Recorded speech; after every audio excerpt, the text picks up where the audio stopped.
At its core, an IP address is just a unique number for your device. That's it. Think of it exactly like a mailing address for your house.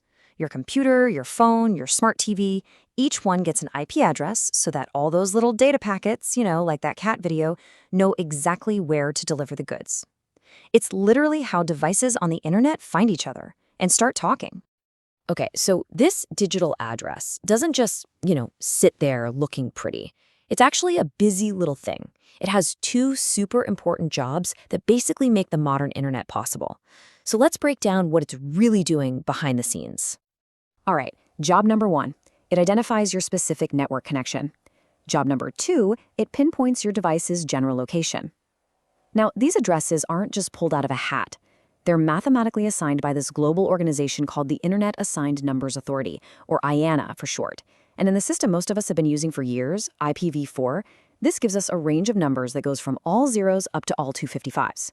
This created a huge pool of addresses, but, and this is a big but, it turned out to be finite.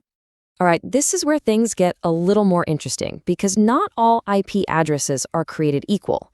To really get the difference, let's use a super simple analogy. I want you to think of your entire home network, your Wi-Fi, everything connected to it, as one big apartment building. So, your public IP, that's the main street address for the whole building. It's the one single address the outside world sees. Your internet service provider, or ISP, gives that address to your router. But inside the building, your router acts like the super efficient building manager. It goes around and assigns a unique private IP, think of it as an apartment number, to your laptop, your phone, your smart fridge, you name it. It's a really clever system that lets all those different devices share one single public connection to the internet. And look, this distinction really matters for how you use the internet every single day. If you're a serious gamer who needs a direct connection, or maybe you're running a server from home, you're dealing with your public IP. But the reason your whole family can be streaming, gaming, and working online all at the same time, that's all thanks to your router cleverly juggling all those private IPs. It's just a brilliantly efficient system.